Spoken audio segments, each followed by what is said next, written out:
You guys know I've been struggling with my mobility, so I've made a decision to leave the boat. What? Oh, God. For 10 years, this man had one signature move. When a crew member failed him, he handed them a plane ticket home. Captain Lee Rosbach fired more yachties than anyone in television history, and America loved him for it. So here's the question this video answers. How did the stud of the sea, the one person Bravo could never replace, end up getting handed a plane ticket of his own? Not by a charter guest, not by his own body, even though it tried, but by the network he built an empire for. Because Captain Lee didn't retire. He didn't quit.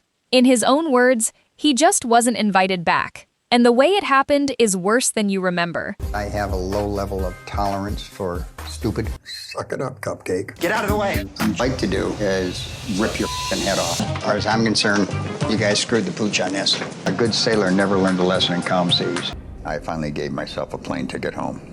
And as soon as I do, I'll be on the first plane back here and tell whoever's on board to get the off my boat. Captain, would you like some dinner? No, I'm gonna eat somebody's ass for dinner. She let her mouth write a check that her ass couldn't cash. I've never seen such a collective group of f***ing idiots in my life. Get a grip. Jesus Christ. Here's the wildest fact about the most famous yacht captain on Earth. He didn't see the ocean until his 30s. Lee Rosbach was a restaurant guy from Michigan who moved to Turks and Caicos, answered a job ad for a sailboat delivery, no experience necessary, and fell in love. He got his captain's license at 35. By the time Bravo came knocking in 2013, he had decades on the water and zero interest in being a TV star. Which is exactly why it worked. Lee didn't perform. He just captained, and the one-liners wrote themselves.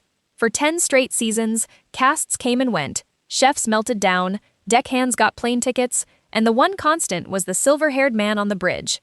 Kate Chastain left. Everyone left. Lee stayed. He was the franchise's father figure. The crew called him Dad, and honestly, so did the audience. But while the cameras were rolling on charter chaos, Lee was carrying something at home that would have broken most men. And it explains everything about who he became on that boat. Your son Joshua passed away in 2019 from an accidental overdose. For you to reveal that, I thought was really, really important. Why did you think it was important to bring it up on the show? Because I don't think enough people are paying attention to it. In July 2019, between seasons, Lee found his youngest son, Josh, dead in his Fort Lauderdale home. Josh was 42. He'd fought an opioid addiction for 20 years. A fight that started, Lee says, with painkillers prescribed after a horrific accident. Lee didn't hide from it. He went public, then went further. In 2021, he stood in front of Congress and told lawmakers exactly what the opioid crisis took from his family, hoping it would save someone else's son. And then, he went back to work. That's the thing about Lee's whole story. The man simply did not know how to stop. He'd built his identity on one rule: do the right thing, no matter how much it hurts. And he held himself to it harder than he held anyone else.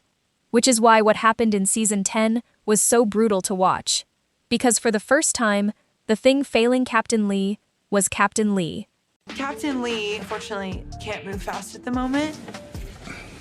As you guys know, I've been struggling with my mobility. So I've made a decision to leave the boat. What? Oh, God. My mind's there, my heart's there, my body just won't cooperate. I've never quit. And this time I have to. Season 10 opens and something is immediately wrong. Lee arrives recovering from back surgery, moving on crutches, then a cane, and week by week it gets worse. Nerve damage. He tells the cameras he can't feel the left side of his body and that the most frustrating part is there's nothing he can do about it. A captain who can't move around his own boat isn't just limited. In his eyes, he's a danger to his crew.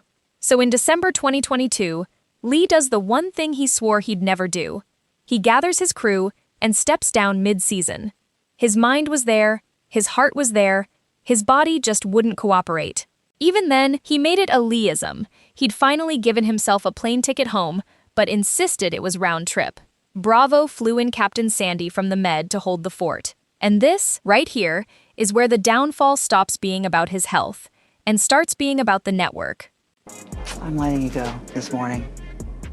Here's, as a captain, what I do is listen to my department heads. Okay. Okay, because I trust them. All right. Well, as you can see, I am back, and it's great to be back here. It really is. Thank you all for cooperating with Sandy. She did us a solid coming in at the last second and bailing my ass out. While Lee recovered, Captain Sandy fired one of his stews, without calling him first. Lee said publicly he agreed with the decision, but not how it was done.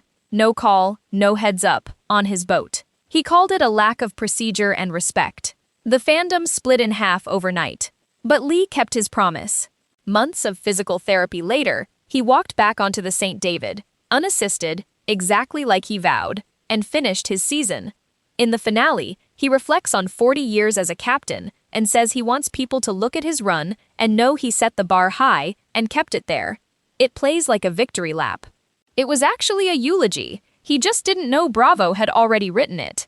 Weeks before that finale even aired, the news broke season 11 would be captained by Carrie Titheridge. Lee found out he wasn't wanted back, with no real explanation beyond going in a different direction. He later said the decision came completely out of left field, and delivered the most quietly devastating line in Bravo history. He didn't quit, he didn't retire, he just wasn't invited back.